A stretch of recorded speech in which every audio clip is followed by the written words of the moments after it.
What's the deal, y'all? This your man King here, the media assassin, coming at y'all with another video. Be sure to subscribe, hit the like button for me. So, it officially been 3 years since Kevin Samuels has passed away. And to me, it still doesn't make any sense. It seems to me, if anything, I'm thinking he was knocked off. Because let me think about this. I'm going to give y'all a breakdown here. He became a phenomenon through his brash and brutally honest critique of female nature. I mean, now he been doing YouTube for a minute. He was heavily critical of men on how they should carry themselves, whatever it be body weight, mass weight, finances, sexual appeal. He was very harsh on his critiques amongst black men especially. But it didn't gain a lot of traction like that. It gained traction, but his main attraction didn't come across until he started addressing the women. When he started calling out the contradictions of female nature, the lies, deceit, the gaslighting, all of them behaviors that's keeping black women separate, the feminism, he called out all this stuff.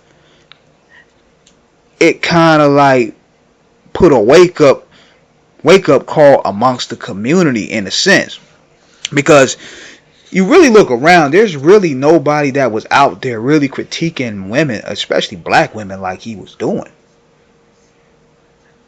Because within the community, there's a big lane in pandering to women. You know, big shout out to Ace Metaphor, big shout out to Derek Janks, big shout out to all to Pastor Poppy and all these suckers. They sit here and pander to women for the bag.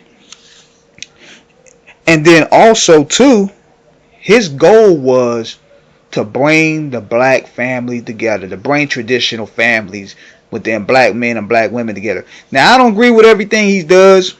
I don't agree with that high value mandate. I don't agree with transactional relationships, because once the money go low, she goes. So you never want to put yourself as a big lick, so to speak. But his overall agenda, I kind of was with. Other than that whole high value ish. I mean, just because you make $1 million don't make you high value. I mean, high value should be a state of mind. High value should be subjective to your character. But that's another story. But as he started blowing up, he started being hated on a lot more. And that's by these simp ass, my black women is my God type niggas. I'm talking about the young pharaohs of the world, or Umar Johnson, DJ Envy. The Breakfast Club didn't even want to interview him.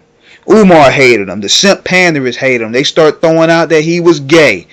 They start trying to expose him as being a cheerleader and all this stuff. But he was getting bigger.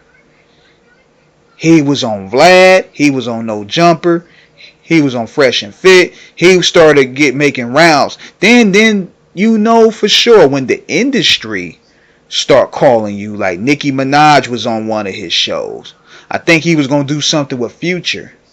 That's where I kind of like started getting the antennas off. Like, okay, he got to move a little carefully, man, because anytime when you start getting attention from the big wigs within the music business, you got to move a little bit different now.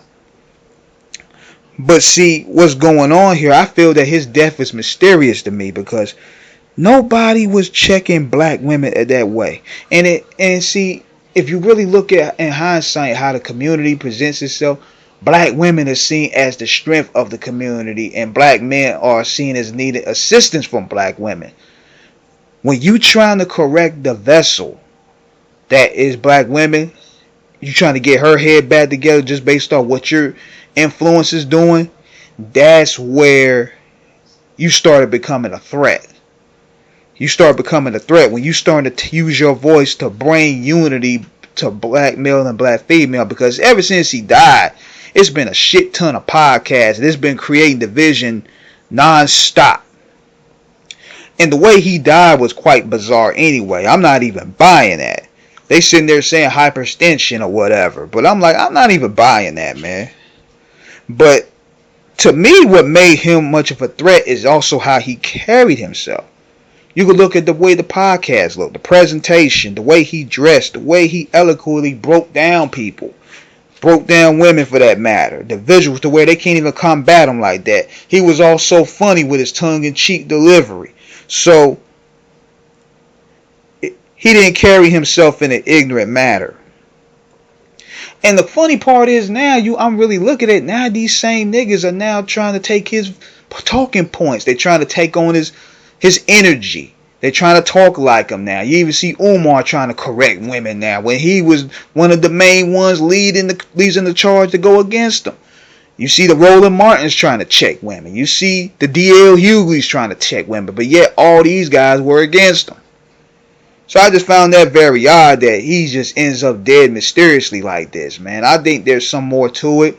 Anytime when you using that what they would consider that virtual platform to bring unity, to bring awareness, and to bring that sign of trying to bring back love through tough love, you're going to be seen as a threat.